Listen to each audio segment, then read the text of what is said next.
আমাকে পাইতে গেলে, আমার ভালোবাসা স্থাপন করতে গেলে আমার মদিনাওয়ালা নবী, আমার দয়াল নবীর ভালোবাসা অন্তরের মধ্যে স্থাপন করতে হবে।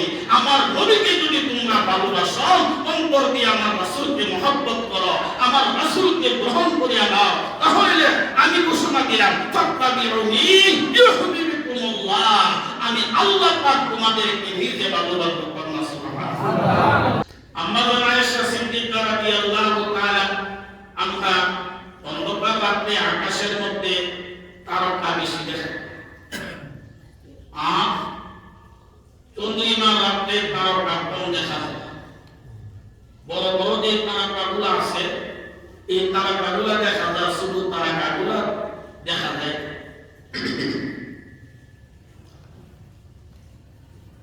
আমাদের আয়েশা সিদ্দিকা রাদিয়াল্লাহু তাআলা আনহা আকাশের দিকে তাকাইয়া বলতেছে, ইয়া রাসূলুল্লাহ, আকাশের মধ্যে দেখেন কত অগণিত তারা, কোটি কোটি তারা, কি সুন্দর লাগতেছে। ইয়া রাসূলুল্লাহ, ইয়া হাবিবাল্লাহ, ও আল্লাহর নবী, আমি আপনাকে একটা প্রশ্ন করতে চাই। আকাশের মধ্যে যে তারকা দেখা যায়, এই পরিমাণ আমল কি আপনার উম্মতের মধ্যে কোন উম্মতের আছে?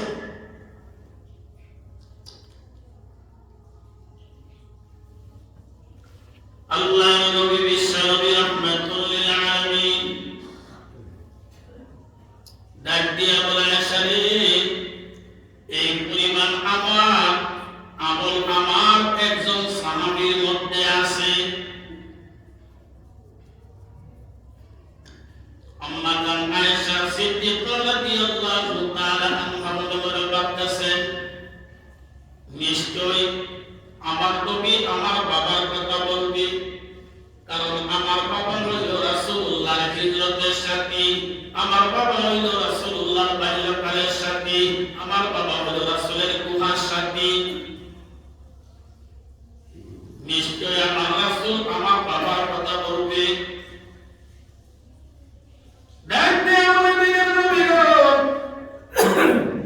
এই পরিমাণ নেক আপনার সাহাবাদের মধ্যে, কার আমলের মধ্যে পরিমাণ আমল আছে?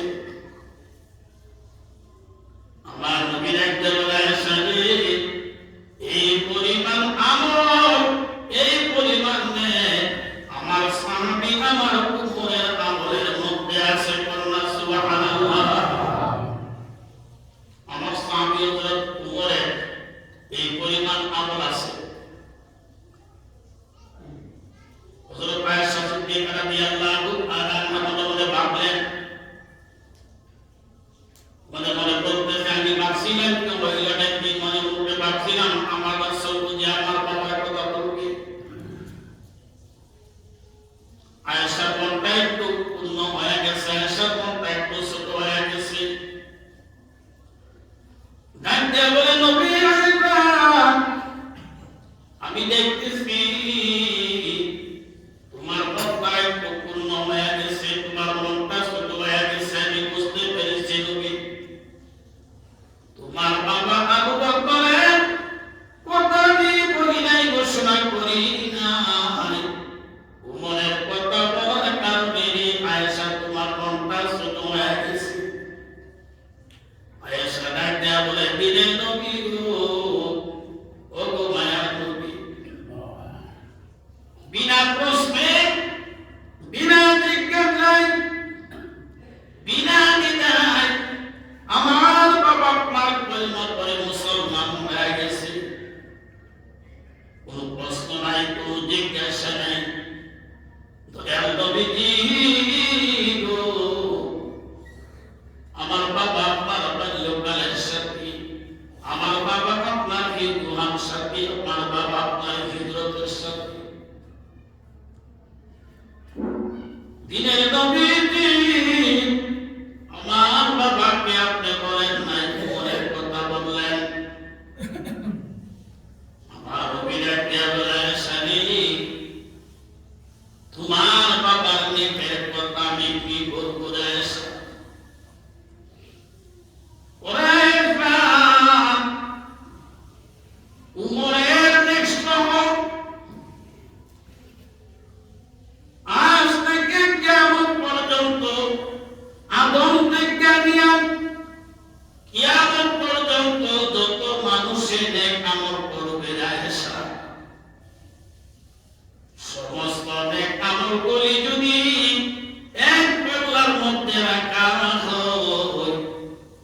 তোমার বাবা আবু বকরের নেক যদিও পর পাল্লার মধ্যে টান দিয়া অপর পাল্লার মধ্যে দিয়া ওজন করা হইলে আয়েশা সমস্ত পৃথিবীর মানুষের নেকের চাইতে তোমার বাবা আবু বকরের নেকের পাল্লা অনেক ভারী হয়ে যাবে। সুবহানাল্লাহ। তাহলে আবু বকর ব্যবসার মধ্যে লস দিয়েছে না লাভ করছে? ব্যবসার মধ্যে দুনিয়ার ব্যবসা কোন লস, কিন্তু আখিরাতের ব্যবসা উনি এত লাভবান হয়ে গেছে। গনি ভাই গেছে হজ করতো, ফুতর গেছে হজ করতো, দেখেছে হযরত আমার দয়াল নবী রওজা মুবারকের সাথে জিনার কবর উনি হলেন আবু বকর সিদ্দিক রাদিয়াল্লাহু তাআলা আনহু।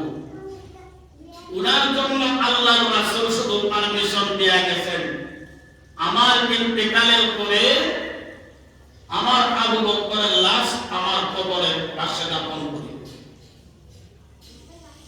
উমরের জন্য রাসূল পারমিশন দেয়া যান নাই, উমরের জন্য রাসূল বলেন না যে আমার কবরের পাশে উমরের কবর করে দিও।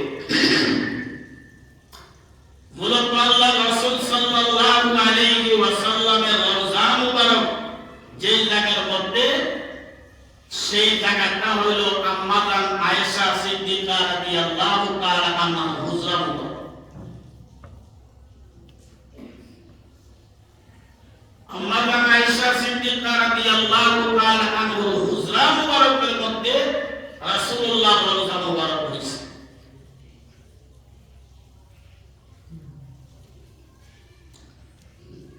তো আল্লাহ রাসূল ইন্তেকালের আগে রাসূল ঘোষণা দিয়ে গেছেন, ওয়া মাসাবিনা, আমার ইন্তেকালের পরে আমার আবু বকর যেদিন দুনিয়া থেকে বিদায় হয়ে যাবে, আমার আবু বকরের লাশ আমি রাসূলের রওজার কিনারায় তোমরা দাফন করে দিবে। কারণ আমার আবু বকর আমার বাল্যকালের সাথী, আবু বকর আমার হিজরতের সাথী, আবু বকর আমার ঘুমার সাথী, আবু বকর আমার ইন্তেকালের পরে আবু বকর আমার কবরের পাশে কবর দিবে। চিরদিনের জন্য আবু বকর আমার কবরের সাথী হয়ে যাবে। সুবহানাল্লাহ।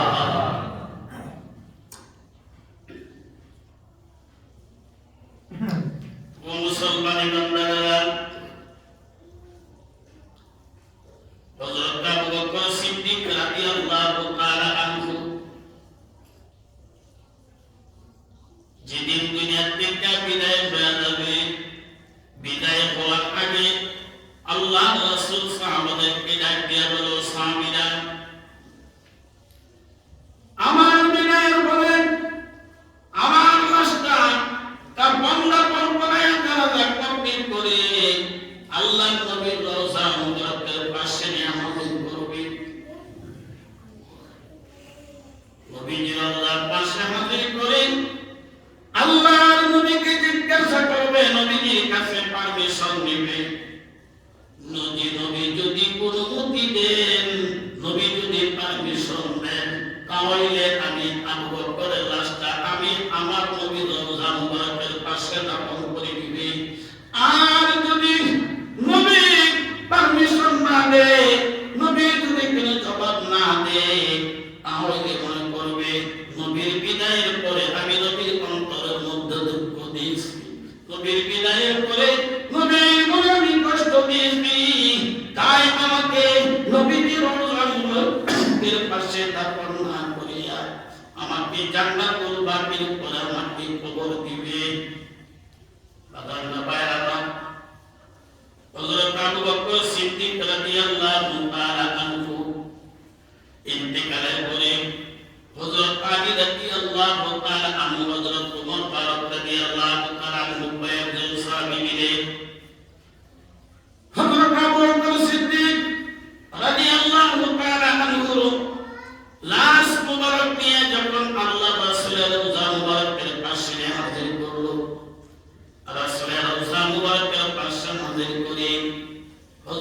পানি কাররামাল্লাহু ওয়াজহু আল্লাহ রাসূলকে ডাকতে বলে, ইয়া রাসূলুল্লাহ, হুজুর,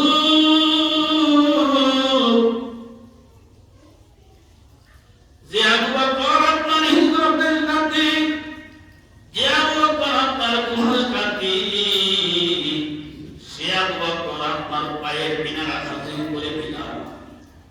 ইয়া রাসূলুল্লাহ, আপনি যদি পারমিশন দেন তাহলে আপনার বকরকে আপনার কাছে শোয়াইব। হযরত আলী একবার, দুইবার আল্লাহর রাসূলকে সালাম আনতেন, রাসূলের কাছে পারমিশন চাইলেন। দুইবার পারমিশন পাওয়ার পর রওজার ভিতর থেকে কোনো শব্দ আসে না, কোনো আওয়াজ আসে না।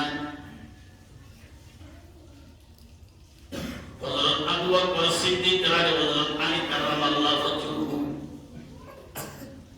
উনি সিজদায় পড়ে গেলেন।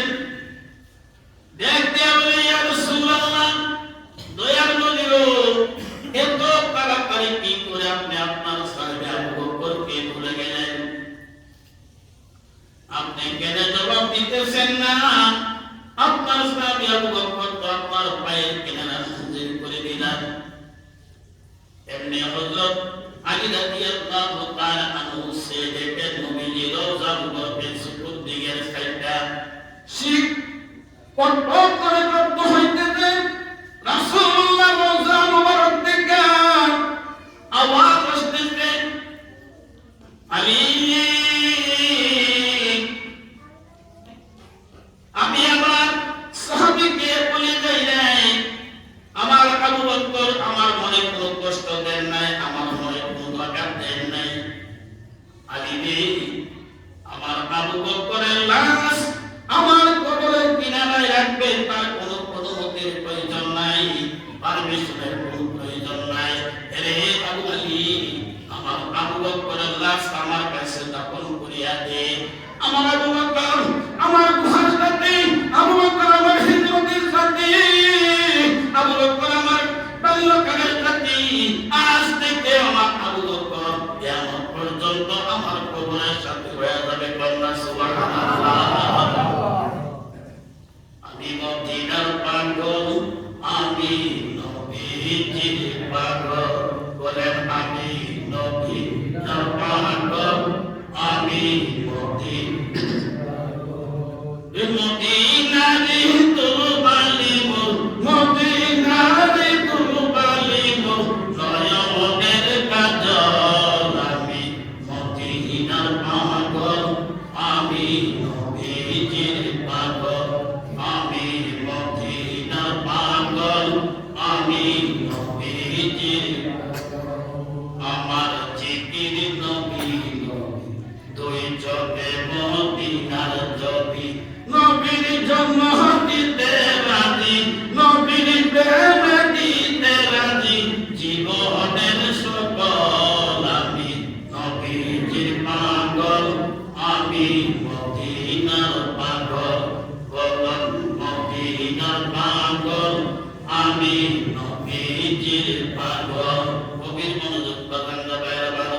আমি যে কথাটা বলতেছিলাম, আমি যে আয়াতে পরিমাণ তালাবাত করেছি, সেই আয়াতে পরিমাণ মধ্যে সমস্ত মক্কার কাফের মুশরিকরা হযরত সাইয়্যিদনা আবু বকর সিদ্দিক রাদিয়াল্লাহু তাআলা আনহুকে উপহাস করে, হে আবু বকর, তুমি ঈমান আনার পরে, তুমি ইসলাম আনার পরে তোমরা আল্লাহ তোমাদেরকে ভালোবাসে না, আল্লাহ ভালোবাসে আমাদেরকে।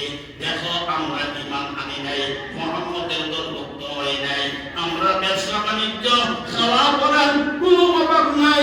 আর তুমি মুহাম্মদের দলভুক্ত হওয়ার পরে তুমি ক্ষতিগ্রস্ত হয়ে গেছো, তুমি লাঞ্ছিত হয়ে গেছো, তোমরা দুর্বল হয়ে গেছো।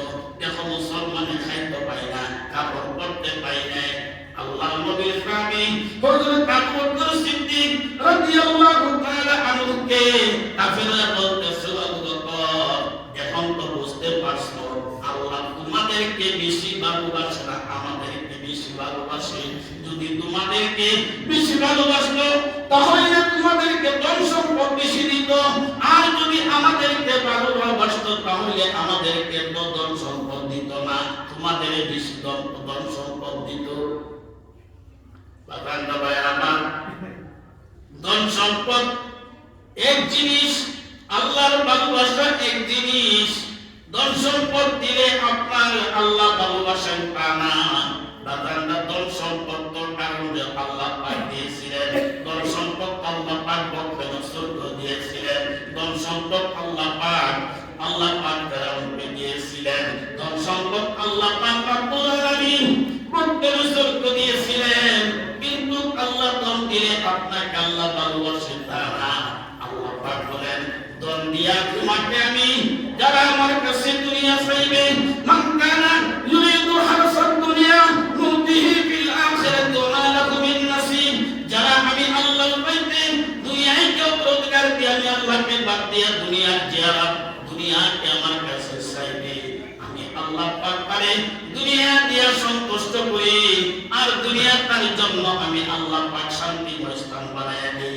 এই জন্য আমার রাসূল বলেন, আর দুনিয়া সিজনুল মুমিনিন ওয়া জান্নাতুল কাফিরিন। দুনিয়া হইল মুমিন ঈমানদারের জন্য জেলখানা, আর কাফির মুশরিকদের জন্য বেহেশত খানা, বালাখানা।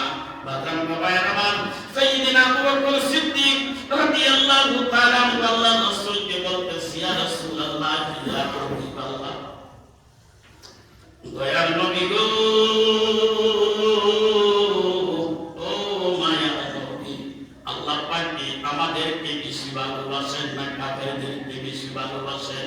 বলে, কেন রে আবু বকর? বলে, মক্কার কাফের মুশরিকরা আমাদেরকে তাকনা করে, আমাদেরকে বিদ্রোহ করে আমরা ইসলাম গ্রহণ করার কারণে আল্লাহ আমাদেরকে ভালোবাসেন না, তাদেরকে ভালোবাসেন। অর্থ সম্পদ দিয়ে তাদেরকে আল্লাহ পাক জয়যুক্ত করেছেন।